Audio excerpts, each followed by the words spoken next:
take questions from the group. Yeah, gritty win by our guys, and we had, we were down a couple of really important pieces, and we had a collective effort and some guys that really stepped up tonight in the face of adversity, and I'm really proud of our team. Certainly wasn't, there were a lot of ups and downs. I feel like I aged about 10 years in that game, and there were a lot of ups and downs, a lot of things we had to get through and overcome. And there were moments that we played really well, and there were some others that maybe it wasn't going our way as much. But really proud of our response, our grit, our resilience, and I think the best way I could put it is I don't know if that's a game we win 3 weeks ago. And the fact that we do pull it out was something we can really build on. And CEFQ Arena brought us home. CEFQ Arena brought us home. So I was fired up there down the stretch too. You got to kind of contain your emotions, but CEFQ Arena, they really helped us there down the stretch. You talked the other day when you came in here that you kind of knelt down to Colton the other day and told him you're going to roll with the guys who are hot that night. Yeah. And for him to come back tonight, what does that say about him? Well, I would check his stat line, and Colton played almost 37 minutes. So I was rolling with the guys that were rolling tonight, and Colton did an unbelievable effort tonight on both sides of the ball. He brings a spirit and a toughness and a grit, a competitive edge to our team that we have to have. And I was very pleased with that. But to be honest with you, it's sort of what you come to expect from him. Malachi, what's his injury and when did he have it? So Malachi is a freak injury. He slipped after the game, our last game, in the locker room, and went into, the way he described it was he went into the splits and injured his hamstring. So it's a crazy injury, how freak is that happens. But yeah, and I would like to say this too. My thoughts and prayers of our program go out to Malachi and his family. He lost a very close cousin of his today, and I know spoke to him at length about him yesterday, and I know he was very close with him. It's affected him, and communicated with his father as well. So tough time for their family, but thoughts and prayers from our program to their family for sure. Do you think he'll be back Saturday? I'm hopeful, but I don't know the answer to that, Vince. Yeah. And how about Liam? Well, I don't know yet. Liam, I haven't talked to our trainers. Liam came down on his ankle and sprained it. It must have been significant because the trainer told me he's out, and when they say that, that means, fairly significant for tonight anyway. So, yeah, but both of those guys, I think if you've watched us play, you know how important both of them are on both sides of the ball. And, that's makes our guys' ability to sort of get through tonight and come on the right side of the score. It makes that even more impressive. And you guys are playing obviously combinations that maybe you haven't even played at practice.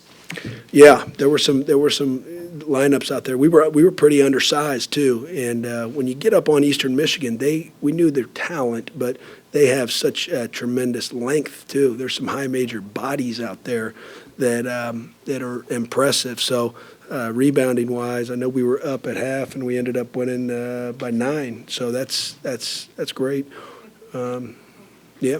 If I would have told you that you were going to hold Bates scoreless with the half and do it with, maybe 3 different looks at him as far as who was guarding him at first, and then when Liam went down, but to hold him scoreless and then do a season low 9 points, what would you have said? I would have said we probably would have had a good chance to win the game, and it might be the only college game he doesn't score double figures. He's a tremendous talent. His ability to make difficult shots is as good as I've seen at the college level, and we have great respect for him. But both he and Farrakhan, I thought we did a pretty good job on those guys tonight combining. Those guys were 2 for 6 and 4 for 14, so 6 for 20. I'll take it. Yeah, how How much of that is a credit to Luke Kazuki and what he did defensively on Bates? Tremendously. Luke is he's a very detailed defender. If you watch him, very detailed defender. His ability to stay in front, guard screening actions, contest shots, change directions. It's pretty good. It's really good. It's really good. And I think what you're seeing there is a guy that is a seasoned veteran that understands his importance and how he can impact games on both sides of the ball. And he rose to the, I knew he would, but he rose to the challenge tonight. And when you hold Monty Bates to 9 points, I can't tell you I knew he would hold him to 9 points or that we would hold him to 9, but I knew that he was going to go down. If he went down, he was going to go down swinging. And I love his competitiveness and his grit and his toughness. For most of the second half, I mean, Eastern Michigan, they were shooting 74% field goal. Yep. But then the last kind of 4 minutes, you know, what was it about your defense that really locked in when it mattered to ultimately get you to where you needed to be? I think it's fair to say we got tired in the second half as well, and fatigue played a role in it. Late in the game, I think what we did was we rallied, and I think our arena helped us with that. And what great home arenas do is they're able to help you bring them home. And tonight they helped us bring them home. It energized us. They gave us energy and they gave us spirit, and they were behind us. And the noise in the arena was palpable. And that was probably the loudest I've heard it in SEFCU. So I'm imagining what that can be in the coming weeks and months and years as well. This is a really difficult place to play when it's filled, and that's where our mind will be is trying to fill that arena. You and I talked earlier just about how the Belmont one was just validation for this team in terms of confidence, but how does a win like this, where you have a lot of adversity even before the game and then even more come, you know, with guys going down in game, you know, how does that notch up the confidence and just what, you know, character of this team even more? Well, it gives you a shared experience where we can point to and say, look at all the adversity we had. Not only were we down at a certain point, not only did we lose a guy that was playing our point guard spot or one of our most versatile players in Liam that affects the game so much, but it allows us to grow. And when you can do that throughout a college basketball season, there's going to be a lot of twists and turns over a course of a 5 or 6 month season. When you can do that with a group of guys that's never really done that before, I think that can really, you know, it can add to your confidence for sure.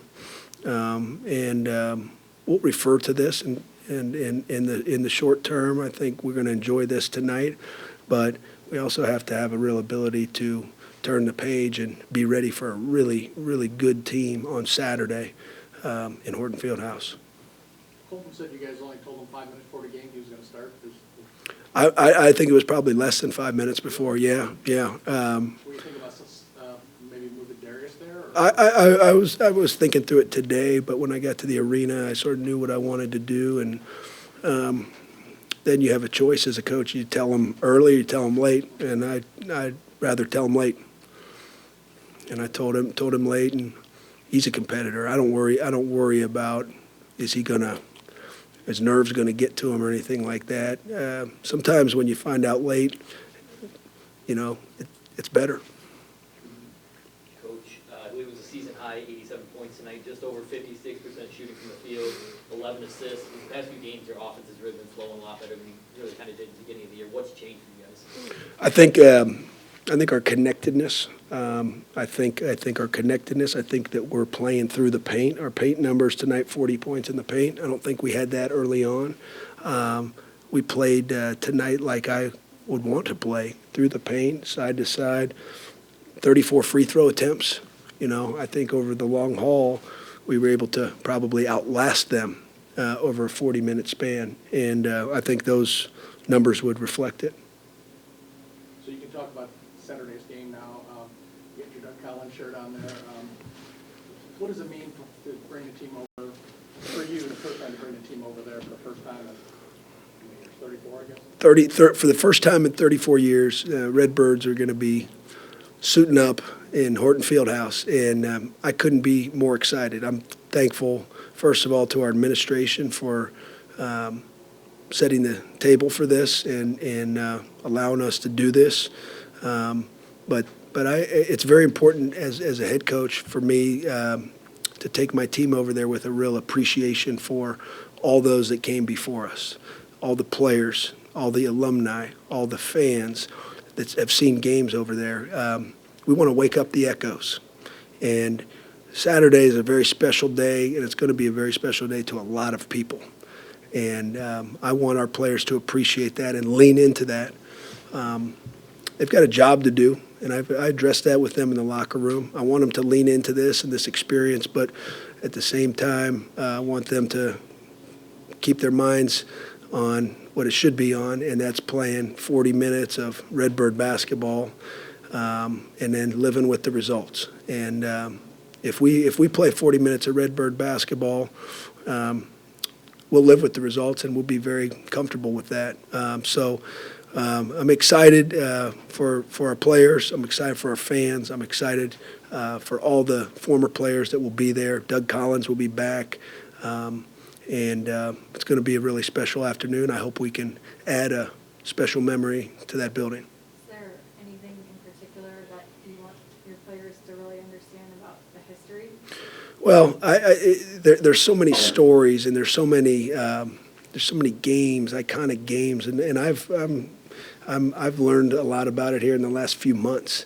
And Doug Collins will be in town, so that'll be he's going to speak to our team, and he'll speak to that. I know he will. The pride that Doug has, and that's why I'm wearing this shirt here that they're going to be handing out to students at the game on Saturday with Doug's number, and Doug has donated these shirts. The pride that Doug has and all of our former players have for this program, this place, this campus, this community, I would put it up there with any alumni base in the country, and I feel that when I talk to them. My job as the head coach is to do everything I can to bring the former players and those who came before us back and make them feel a part of our current program. The reality is I view our alums as being a very major part of our past, our present, and what we hope for this program to become in the future. And we won't do that alone. That'll be the fans, that'll be the alumni, that'll be the former players, and that's very important to me. In the last 10 minutes of the game, you guys were pretty even on score, and it felt like Michigan was coming back sometimes. What were you telling your team in the timeouts? What were you telling them in terms of like how to keep coming back from and like defending? Sure. That's a great question. And outside of anything tactical, things that I was stressing late in the game was on the defensive end, was defending without fouling and securing rebounds. Those are two things that have plagued us in the last 8 minutes of games to this point in the year. And it's important to me that if things don't go your way, the same mistakes aren't happening to you over and over. That bothers me. And on the defensive end, I think we improved in those areas. We had a lull there in the middle of the second half where I think fatigue played a role. But I think in those last 8 minutes, what you saw was improvement in those areas, and that excites me. On the offensive end, we shot, for the game, we shot 56%. We shot 58% in the second half. So I just kept saying, keep doing what the hell we're doing. Play through the paint. Wanted them to play with force. We shot free throws at a pretty good rate, and don't settle. It's important to me that our team takes care of the ball and that we get our team's best shot. So it's kind of wordy there, but those are a couple of things on both sides of the ball that they were hearing from our coaching staff. Do you think some people misjudge Colton's speed? Perhaps, yeah, perhaps. Colton's a really good athlete, all-around athlete, and what he may lack in certain areas, he makes up for, and he's got a way of getting by guys and carving out more space, and he's crafty. He will be one hell of a YMCA player someday in the over 40 league. He will be. He's tremendous, but. Yeah, his ability to get by guys and then draw fouls was really important tonight. At some key moments. Yeah. He called it an old man at the Y game, is what he told us. Is that what he said? Yeah, because I asked him, I said, because his former Western coach told me he's got deceiving speed driving to the back, and I asked him about it, and he's like, yeah, I've got like an old man at the Y game. Well, they look at him. Maybe they look at him. They were pressuring him pretty good tonight, and I think what that does when they pressure you is it opens up the floor, and the best counter for that is driving it right back at him, and he did that a few times, and I was pleased with our poise and our paint decisions. In the first couple games of the year, we played some teams that really pressured us. They pressured us into the paint, and then we lost our poise, and that's a very underrated part of our improvement here in the last few games is our ability to get to the paint and play with poise, make the right decision. We talk about paint decisions all the time, and Colton, I thought, was very good in that area tonight. When you guys were specifically in like the last 2 minutes of the game, and he was able to draw those 2 fouls on Farrakhan, is that you in the timeout telling him, I want you to attack, or is that him making he's making a good decision? Well, that's him making a decision. Sometimes you get late in games, and we'll put him in certain positions or certain areas, but I don't want to manufacture the game too much. I think players win games, and for him tonight, he made some really smart basketball plays at the right times, and any college basketball coach would tell you that there's going to be moments in games, especially late, when players make plays, and that's what he did tonight. And those fouls that he drew were, I think, arguably as big as any plays all night for us. Thanks, Coach. Thanks, guys.